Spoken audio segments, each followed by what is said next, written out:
In the beginning, when God created the heavens and the earth was a formless void, and darkness covered the face of the deep, while a wind from God swept over the face of the waters. Then God said, "Let there be light," and there was light. And God saw that the light was good, and God separated the light from the darkness. God called the light day, and the darkness he called night. And there was evening, and there was morning, the first day. The first day. It was the first day of how many? 7. You were looking for a... Am I that sneaky? Not so much. What you see is what you get, pretty much. 7. 7 days. 7 days, which were a parable for the formation of the earth and all that is upon it. This creation story is an evolution story.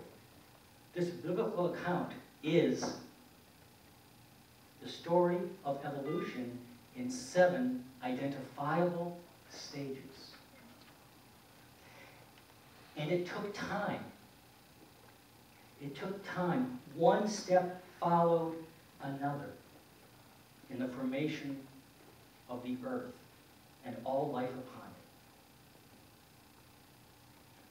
A story of evolution. The number 7, like every number, has a metaphysical meaning.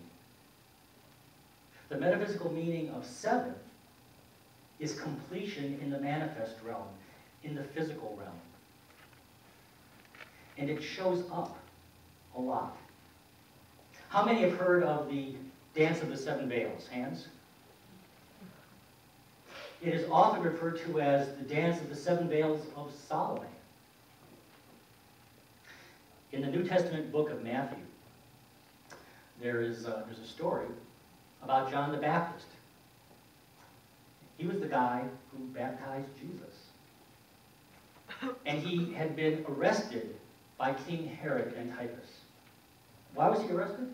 John criticized his marriage to his former brother, the king's former brother's wife. John said, that's not so good.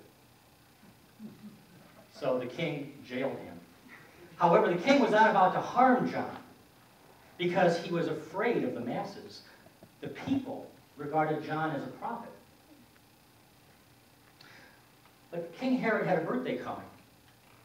And at his party, his wife's daughter, his stepdaughter, whose name was Salome, performed a very, very provocative dance. It was so provocative, it was so moving, that at the end of the dance, the king said, "Whatever you want, you shall have." Now, the king's wife, Herodias, she wasn't real happy with John, right? So she whispered to her daughter, "Ask for John's head on a platter." And the king, needing, he felt, to save face amongst all those present, reluctantly agreed.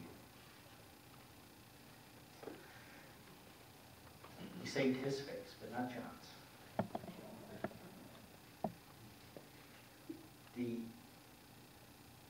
It was in later Christian mythology, not in the Bible, later Christian mythology, as the story builds, that the name, the Dance of the 7 Veils, was ascribed to Salome's performance.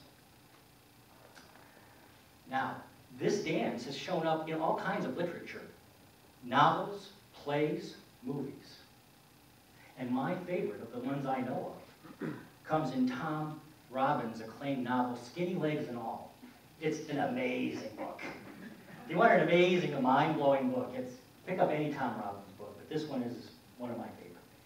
And in the climax of the book, The mysterious dancer Salome dances an hours-long performance of the seven veils. And as each veil is removed, the book's main character experiences an epiphany about life. Each of the seven veils represents a layer, a level of evolving consciousness, completion in the manifest physical realm. Number 7 also shows up very close to home, within us, as in the form of the chakra system.